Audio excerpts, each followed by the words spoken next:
Day with Will, and I am always thrilled to be here talking to you and talking to this camera.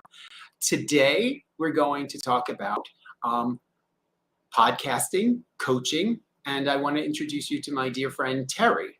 But before we do that, I just want to remind those of you who've never watched this before or tuned in before, I'm Will Sullivan, and I do this because I love people and I love connecting, and I've become a LinkedIn enthusiast.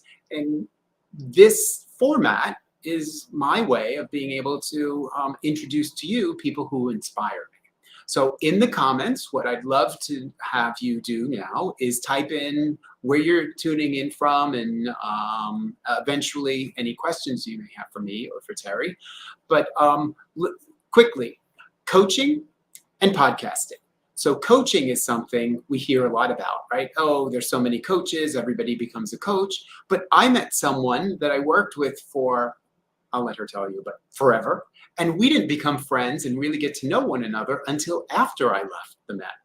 And so we have that in common. We have much in common. And I am going to bring her up on stage with me right now so you don't have to hear me blathering on. And Terry can introduce herself.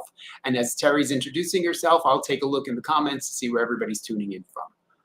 Okay, Terry, I think I've got it. There you are. And hello, Will, and hello, everyone listening. This is such a pleasure. And every time we talk about how we kind of knew each other at the Met, I keep hearing Liza Minnelli's song, Ring Them Bells, which, two people meet in I think Europe or somewhere, right, and they actually live next door to each other. Exactly. And we're neighbors, and we work in the same building. We are neighbors. We live right across the park from each other, and we actually met at the Met and didn't know it until we started with LinkedIn, and all of a sudden I looked you up and I thought, okay, now I know where I know this Will guy's from, and that's the Met. So I'm Terry Yoffe, as Will said, and I'm loving being here.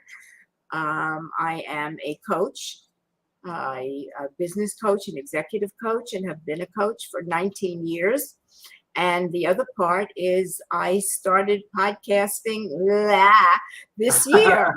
So that's my story. I'm going to interrupt you for a second because I want to talk about podcasting and really get into your career.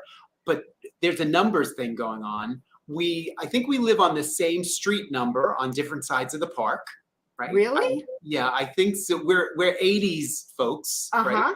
Other opposite sides of the park.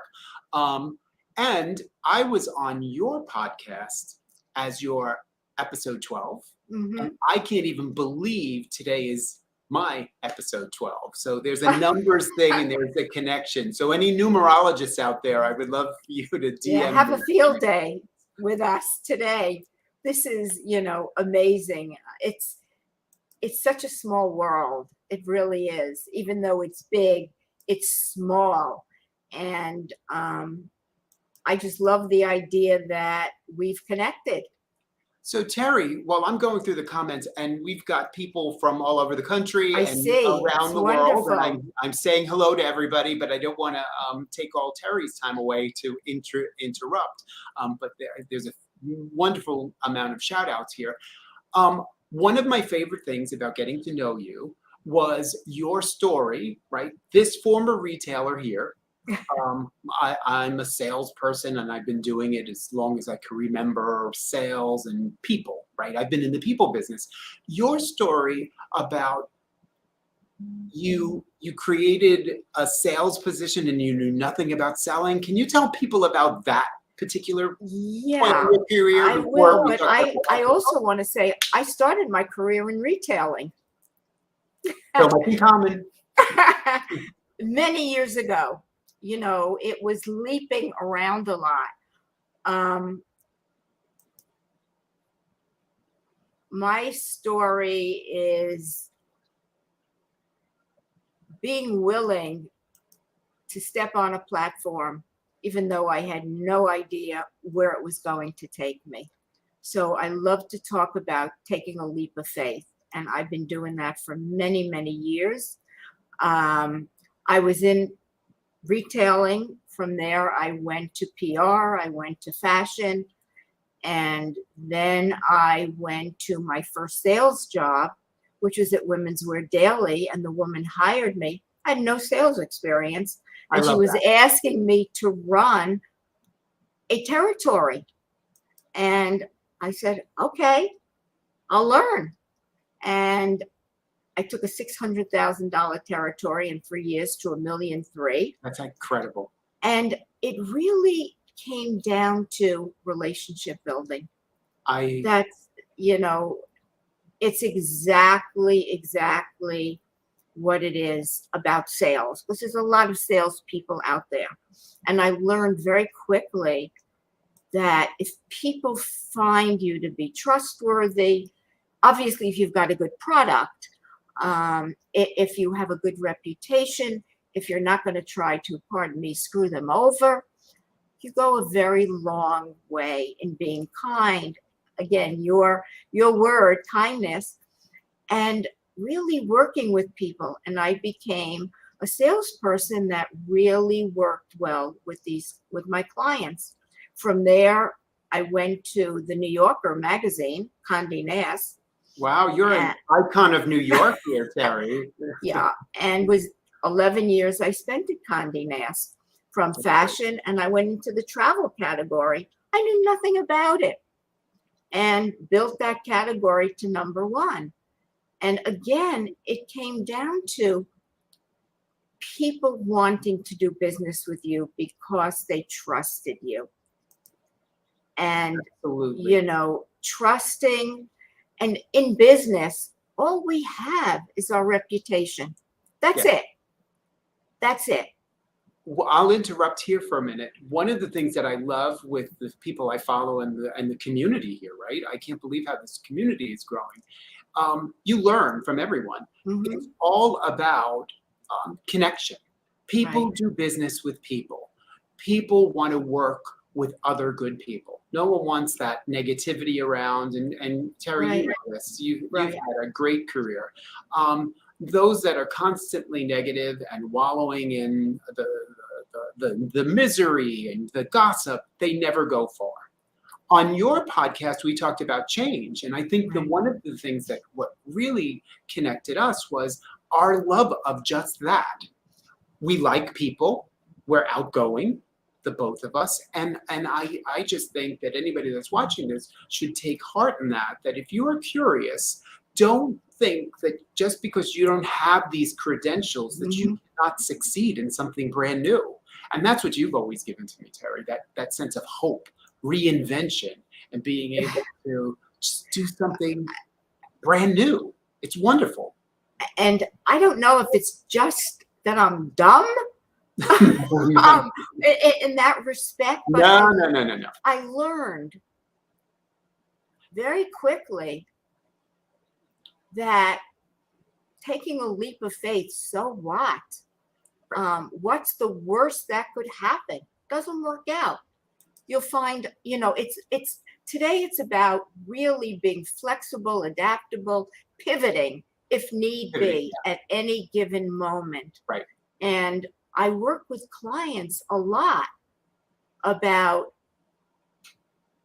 I love put that this quote quote up. I didn't mean to Peter cut you off. Drucker. This is one of my favorite. Uh-huh. If you want to do something new, stop doing something old. Exactly. And my quote, which I love on my business card, and I think I live by this, is only those who will risk going too far can possibly find out how far they can go. T.S. Eliot. That's a boom quote. Our friend Joseph here on the line, he'll give you a boom for that one. That is, and I learned a lot in my years of being in sales and being someone that never took no for an answer. That if you can't get in the front door, you go to the back door. If you can't go in, knock on the that window. door, and when this person said never say dumb, I was kind of joking, but it doesn't matter. It doesn't define you. If you do something and it doesn't work out, you pivot and do something different. But for me, it's always been about creating change. And I think I've done that everywhere I've gone to really, whether you're smiling at the janitor, Right. something like that in his or her mind, you've created a ripple, a something.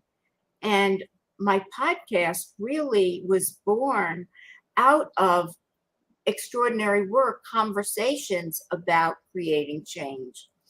And there are so many wonderful people that I've had on my podcast who have created change in their corner of the world. It doesn't have to be magnanimous, something small. So I want to ask you about that, right? You've had many careers and you've had many successes, and I'm someone in this last year creating something new, and there's lots of comments in the comments. Chatter never use the word dumb, and I Right. completely agree with you. The spirit is there, Right. but I think it takes a bit of you know, I don't know if it's the word is being naive, or it just takes something.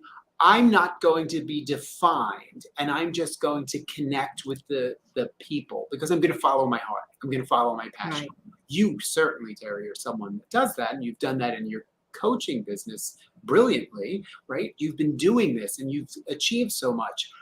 Now, I just been consuming so much content, creating content here on LinkedIn, but the idea to do a podcast was just overwhelming and scary. So I just figured out how to do it here on LinkedIn and create shows, and I'm creating an audio event and doing that. But tell us, how did you come to do what you're doing? Because again, anyone who hasn't been listening to your podcasts, I'll put a plug in here, trycoaching.com. You can catch Terry there. But tell us, Terry, how, where, like, that's a whole new realm for you. So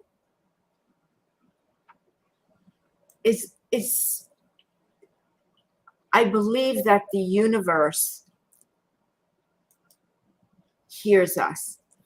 And I've been coaching for 19 years and love it.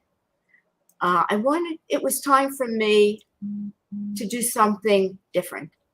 And I thought in 2020, right before the pandemic started, gee, I think I'd love to do a podcast, do a TED Talk, do a webinar. And what happened was one of my former clients and I worked with her on it. She was leaving a legacy for herself in her company and working on a program to connect women. We got through it. She started the program and said, Terry, I'd love for you to be one of the first people on this new endeavor. So another coach and I did 2 webinars, and then we got to do podcasts. This was all from her. And I thought, great. And then through that, I got to do some other webinars with another organization. And I said, I'm going to do a podcast. Through speaking to people, I found someone. We did some barter arrangement, and she created my podcast. That's wonderful. And in this year, starting in January, I kicked off my podcast. I love listening, and you're just so great. You've got a great voice, great energy, and great stories, actually. And I said, you know what? I'm going to give it a year. Is it frightening? Sure. Do I know if it's going to take off? I don't know. It's a huge field of podcasting.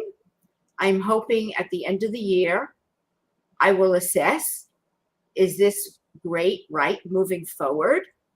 And if it is, I will. And if it's not, you know what? It was a great experience. It doesn't take away from my coaching. Right. It won't define, oh my God, she did this and then it didn't work out. So, I just tell everyone, go for it, do it. What's the worst that can happen? Right. And through coaching, we learn there's no such thing as failure. Correct. There's only either feedback. win or we learn. One of those expressions, right? I take everything in life that way. So you just have to be willing to give something a try and be okay with how it goes. So here I have a question from my dear friend Grace Brady. We were part of the Will and Grace show at the Met. I don't know if you ever caught our act there when we were there together. But her question is, do you have suggestions for how to best communicate to potential employers that while one, I may have excellent technical skills, May not have. to take a chance on me and why? So if Grace were your client or you were coaching her, what would you tell her, or anyone who has a similar question? I would first tell her to lead with what she does have. Today, I will say, after doing webinars, speaking to clients, listening, I have my ear to the ground, what's happening. What's very important to companies is how you show up. What You can teach the skills. Right. Skills are important, obviously. Right.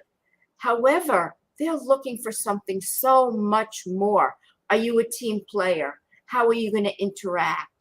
Are you a leader? And I use that term in whatever area you're in. Right. And you might not have the exact technical skills, but there's a learning curve everywhere you go. Right. And if you can couch how you speak to somebody in a way that you're getting their attention, the fact you don't have I'm assuming you have to have technical skills, Right. At least some skills. Yeah, you have to have an understanding of Right, what it is. exactly. Exactly. But there's a whole learning curve in that. And they are looking for so much more of not the IQ, but the EQ. This makes me think of how I approached hiring and building teams. Mm-hmm. You would look for that energy and you would look for that raw talent in a way that in a live environment, right? You're putting on a show, and you know the Matt. When you're in the public realm, you're putting on a show each and every day. Right. And so you need all the skills. But if there needs to be something that's out front and facing the public, that's one set of skills. People may be clunky on the registers, right? But if they've got the hospitality skills, they can lead in that realm. Right. And right. the other way around doesn't work. Someone can have great hospitality skills, but they couldn't be the leader of the tech teams. Right. Exactly. So I love how you frame that, Terry, that it's about looking at what it is that this function needs. And our tip here, I guess, for Grace would be just that. And I know Grace, and that human connection.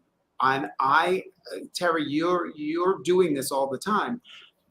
The leadership void that's out there today is tremendous. And I'll let you in on a little secret. Maybe we've even talked about this. I became a leader over the years by accident, is the way that I put it.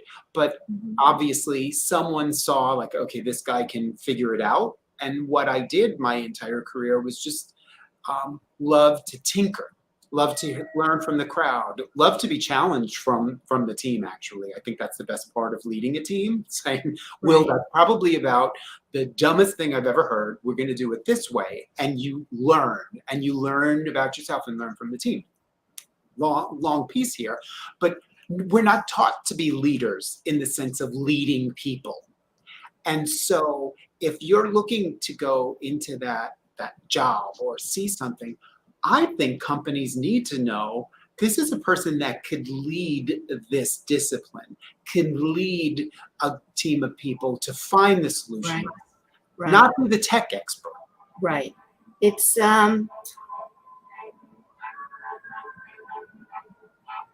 ironically, I am more of a introvert than I am an extrovert. Ironically, I have learned how to be an extrovert because ironically, I have spent my entire career in the public eye doing fashion shows. I became president of the second largest chapter of the ICF, the New York City chapter. I ran a mentoring program for an organization that was called ARNI. It was the best committee, and we kind of had the gold standard of mentoring. So nobody taught me any of this. You kind of learn as you go, and being willing to always acknowledge the team. So something a lot of the ICF presidents didn't do, the New York, I would get up every month, not only introduce myself, but introduce my team to bring everyone together, where most didn't do that. And with a committee, bring everyone together. And I love that power of, Mhm. right, the group. You can have that perfect idea. You get people together and it becomes something else. Now, Joseph has a comment here, my good old bro, Joe. Are you familiar with the Kolbe assessment? I've heard him talk about that, and it's been fascinating when I watch him on other Yeah. podcasts. And podcasts. I'm not. For my coaching, I do several things. I put some questions together for people to answer. And I do DISC, D-I-S-C, which is a assessment profile of somebody. The D, the I, the S, and the C mean something. I like David Hanson's comment about being an introvert, but needing to be an extrovert. So that's what I use. And of course, in coaching, it's all about listening, hearing where this person is coming from, where the inconsistencies are.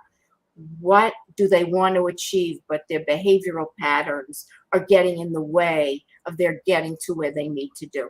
Coaching isn't about coaching the landscape, right? The business. It's about coaching the person and how they come to that landscape. Yes, I agree with you, because every set of circumstances and the clients that I've taken on in this new world that I'm in, my first step is to always get to know the people first, right? You meet one contact who tells you what's going on, but you obviously believe that contact, but getting to know the organization and understanding it from the outside, sometimes you could just put pieces together that are easily missed. And I would imagine in the coaching that you do, you every coaching session is very different. You know, you follow a pattern, but individuals vary, and the circumstances that they're in vary. Right. And that's important. The thing is, I've done a lot of work with myself, right, in therapies. The human mind is the human mind. Everyone's is the same. It really is. It's just translates differently, but the mind is the mind, and it's understanding what that piece of machinery has set up that has kept somebody. So they take their childhood experiences and they try to put them into their adult selves. And that's where the issues come in. One of the, I'm just a nerd. I remember for my 11th birthday or something like that, I'd asked my parents for a subscription to Psychology Today, because I think the 11-year-old Will was going to be a psychologist. And then I just didn't have the attention span to do it. So it morphed on. But when I think about that 11-year-old or 10-year-old birthday gift of wanting that magazine delivered weekly, I think it was speaking to how I just love people and connecting. And I grew up realizing that I think all my family were my coaches, right? Because it comes from a place of, I see coaching, and you can disagree with me, I see coaching that comes from a place of that human heart, right? And you are trying to connect and you're trying to help someone through, and knowing someone's entire story really does start to help you see, oh, this is what this person is trying to say, or they're swimming upstream. Mhm. You share a story or share what do you do when you're coaching someone and you realize, okay, this person is trying to do something that's just not for them.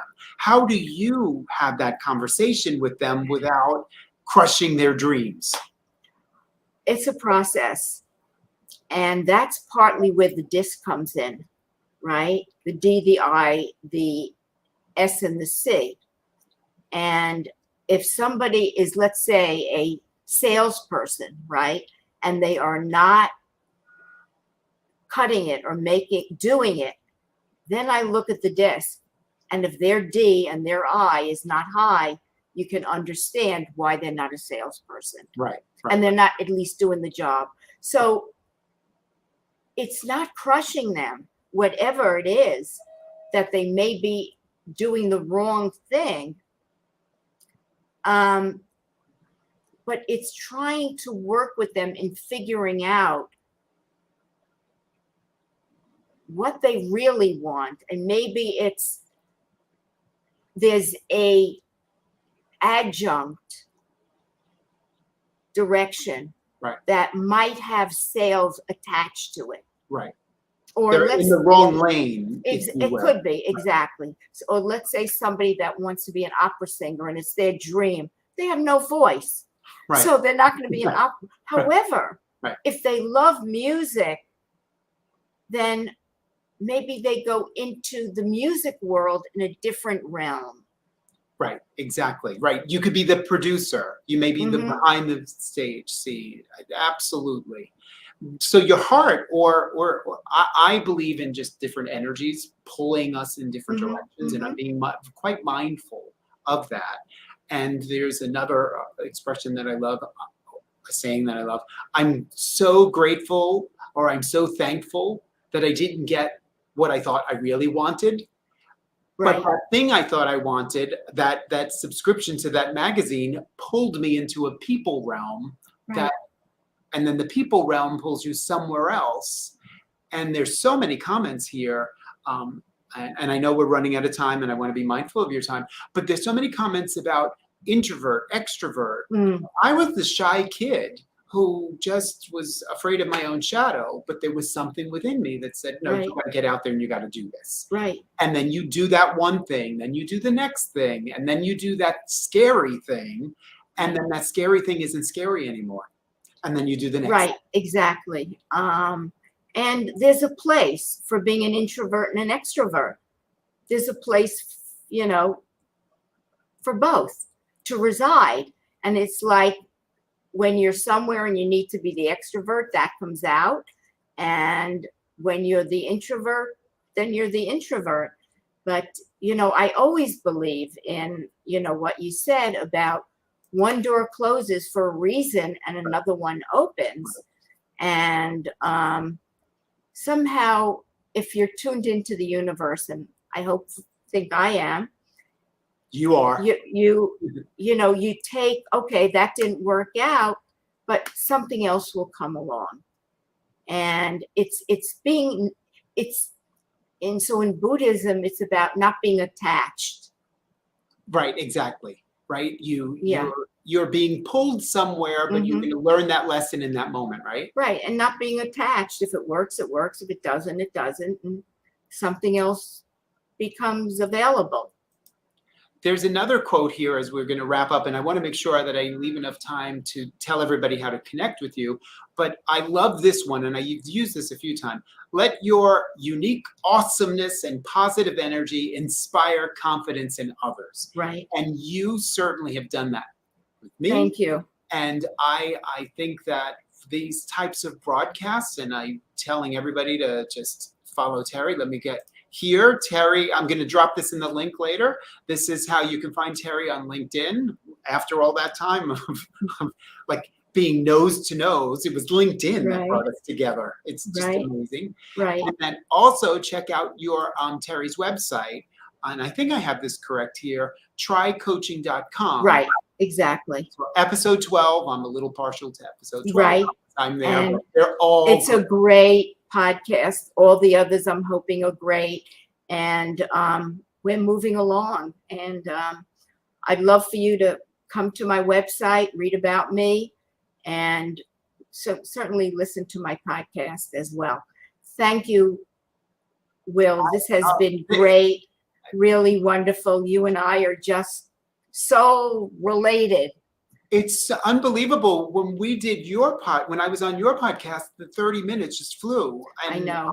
I think we've got to book a lunch or dinner. And oh, yay, yay for that. Thank you so much. Thank you to everyone who's listened and for all of your wonderful comments. I love them all. And I wish we were all here. Yes. Well, maybe we'll do a live event somewhere. We'll get an that would be great. That would be great. From the crowd. Thank you, Will. All, and follow Terry. She's just been an inspiration to me, and I'm so thankful that we became such good friends. So looking forward to more. Same here. Thank you, Will. Bye, everybody. Have a great rest of your day. Yeah. Bye-bye.